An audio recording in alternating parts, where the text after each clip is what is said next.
आज 8 मार्च है और पूरी दुनिया भर में आज महिला दिवस मनाया जा रहा है।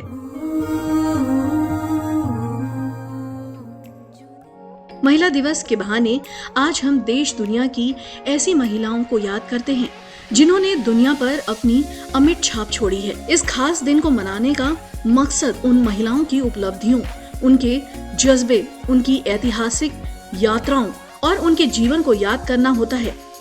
हर साल महिला दिवस किसी न किसी थीम पर आधारित होता है। संयुक्त राष्ट्र के मुताबिक इस बार अंतर्राष्ट्रीय महिला दिवस 2022 की theme gender equality today for a sustainable tomorrow, यानी मजबूत भविष्य के लिए लैंगिक समानता जरूरी है।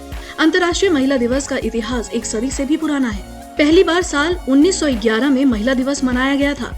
सबसे पहले साल 1909 में न्यूयॉर्क में एक समाजवादी राजनीतिक कार्यक्रम के रूप में महिला दिवस का आयोजन किया गया था। फिर 1917 में सोवियत संघ ने इस दिन को एक राष्ट्रीय अवकाश घोषित किया।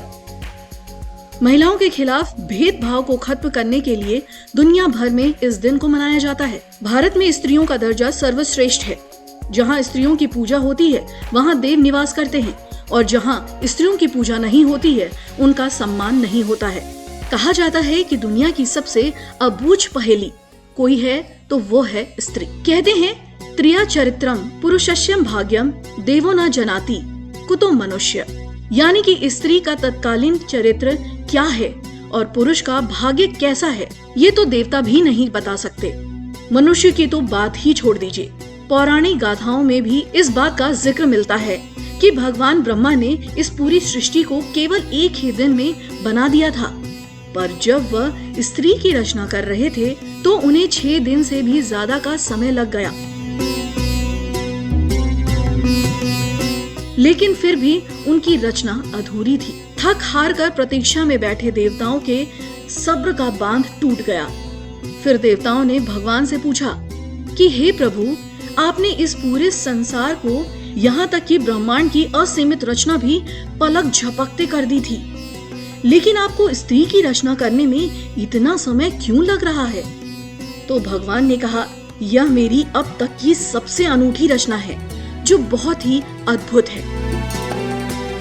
यह मेरी वो रचना है जिसमें विकट से विकट परिस्थिति को संभालने की शक्ति होगी। यह सबको खुश रख सकती है। यह छोटी मोटी खर्चों से लेकर बड़े से बड़ा घाव भी भर सकती है। थके होने पर भी यह लगातार काम कर सकती है। बीमार होने पर भी यह अपना स्वयं देखभाल कर सकती है। इतना सब सुनकर वहाँ मौजूद देवदूतों ने चकित होकर पूछा कि हे भगवान, यह सब कुछ 2 हाथों से कर पाना संभव है? तब भगवान कहते हैं कि इसके लिए कुछ भी असंभव नहीं है। देवदूत ने नजदीक जाकर स्त्री को छू कर देखा, फिर बोले, प्रभु यह तो बहुत नाजुक है। तो जवाब में भगवान कहते हैं, आप सही कह रहे हैं, यह बाहर से बहुत ही नाजुक है मगर इसे अंदर से बहुत मजबूत बनाया है। इसमें हर परिस्थितियों को संभालने की ताकत है। यह कोमल है पर कमजोर नहीं। देवदूत ने नजदीक जाकर स्त्री के गालों को हाथ लगाया और बोला, भगवान ये तो गीले हैं, लगता है इसमें से कुछ बह रहा है। भगवान बोले, यह इसके आंसू हैं जो इसकी ताकत है। आंसू इसको फरियाद करने और प्यार जताने का तरीका है। इतना सुनकर देवदूत ने पूछा, भगवान आपकी रचना अद्भुत है, लेकिन क्या ये संपूर्ण है? भगवान बोले, नहीं, यह संपूर्ण नहीं है। इसमें एक त्रुटि है। इतने गुण धर्म होने के बावजूद भी यह स्वयं अपनी महत्ता से अनभिज्ञ और अनजान रहेगी। इसमें कोई संदेह नहीं है कि नारी जाति ईश्वर की अब तक की सबसे सुंदर अद्भुत रचना है। दुनिया का प्रत्येक पुरुष किसी न किसी रूप में नारी पर ही आश्रित है, चाहे वह माँ हो, पत्नी हो या मित्र हो।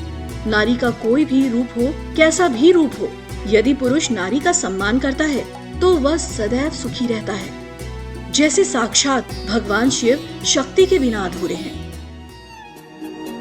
शिव शक्ति से ही पूर्ण है, शक्ति के वो सिंदूर है। Bureau report, Ojang times.